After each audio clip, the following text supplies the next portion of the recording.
Is it just me, or is there something seriously off about this Swalwell guy? And what the hell is that name, Swalwell? Swalwell has been one of the loudest promoters of the Russian collusion hoax, and on more than one occasion has claimed that Trump is a Russian agent. You're a member of the judiciary. Do you believe the president right now has been an agent of the Russians? Yes, I think there's more evidence than he is. Yes. He also hasn't relented since we all learned that there will be no indictments against Trump or his family or anybody around him, and there was no Russian collusion found. However, like most conspiracy theorists, Swalwell is not going to be easily convinced. The media usually just tease this guy up to spout anti-Trump rhetoric about Russia, but in this case, surprisingly, Jake Tapper actually asked him some tough questions. I have a little conspiracy theory of my own to explain that, which I'll talk about a little bit later. Quote, we should ban possession of military-style semi-automatic assault weapons. We should buy back such weapons from all who choose to abide by the law, and we should criminally prosecute any who choose to defy it by keeping their weapons. Right off the bat, Swalwell is using deceptive tactics by describing these guns as, quote, military-style semi-automatic assault weapons. An assault weapon is literally just any weapon that can do harm to somebody. It's a political term that I think is purposely meant to confuse with the term assault rifle, which is a fully automatic rifle. Swalwell and other anti-Second Amendment Democrats want people thinking that these are machine guns, when the fact is an AR-15 is no different than a Ruger Mini 14, and that gun would be safe under this ban. Their fears seem to be based on cosmetics that have nothing to do with the mechanical operation of the gun. The people that Swalwell is talking to don't realize that most guns are semi-automatic, and when they hear semi-automatic, they're thinking fully automatic. That's one reason I think a so-called assault weapons ban is so dangerous to the Second Amendment, because it's no doubt that it would go after all guns eventually. A common argument I see on the left is that we don't need AR-15s because if the government became tyrannical, it would be no use because they would just use the military to bomb us and nuke us. Eric Swalwell himself suggested that if we don't give up our guns, the military would just nuke us. Isn't it baffling that Swalwell rationalizes taking away our gun rights, quote, for the children, yet thinks nothing of nuking fellow American citizens, which includes children, if we don't all comply? What's the punishment for people who don't hand in their guns? Do they go to jail?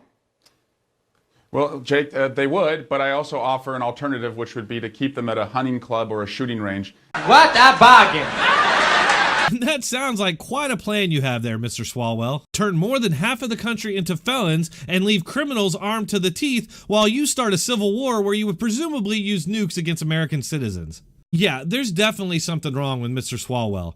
I can't think of a single armed citizen that I know of that would ever comply with a gun confiscation. You would inevitably lock up or kill a bunch of American citizens, piss off a bunch of people, and almost certainly ignite a civil war. That's just not going to fly in this country.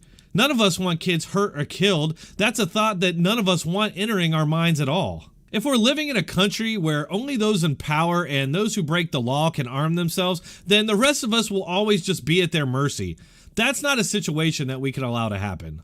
I know you know this, but the vast majority of gun-related deaths in this country are not related to these semi-automatic assault weapons, whatever you want to call them. Exactly. I can't believe that I'm hearing this on CNN. Like I mentioned earlier, I do have my own little conspiracy theory about this. I think it's likely done in service of casting Swalwell as an extremist so the other Democrats look more moderate on gun control, even though they aren't. Tapper is right though. Most shootings, crime, and murders in this country are done by handguns. According to the FBI, handguns are used 19 times more than rifles in murders. So why is it that you're so focused on the big, bad, scary gun over the handgun that is responsible for more crime and more murder? I wonder how he's going to respond to this question. Will he also confiscate handguns and at the very least be consistent? You actually do want to take away people's guns? You know, keep your pistols, keep your long rifles, keep your shotguns. I want the most dangerous weapons, these weapons of war, out of the hands of the most dangerous people. That's their new go-to term when assault weapon isn't working like it used to. Quote, weapons of war. How is this weapon of war any different from a Ruger Mini 14 hunting rifle? As far as I know, it's just cosmetic. Both have the same ammo, the same rate of fire, and both can hold 30-round clips. I don't know what Swalwell's deal is. Can he not Google this information, or is he just spreading misinformation on purpose? He says he wants to keep guns away from the most dangerous people, but once he takes guns away from law-abiding citizens, the only people who will be able to get guns will be the most dangerous people. This is just stupid.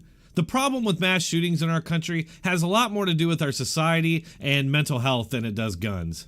But you can't secure more power and more control over the population by addressing those things. Hey, thanks for watching. Even though it probably won't matter, go ahead and try hitting that like button, share, and subscribe. If you want to invest into what I'm doing here and help support the growth of this channel, please consider subscribing to me on Patreon or donating to me on PayPal. You can also subscribe to me on Subscribestar. And don't forget to check out our new t-shirt designs over at the Teespring store. Thanks.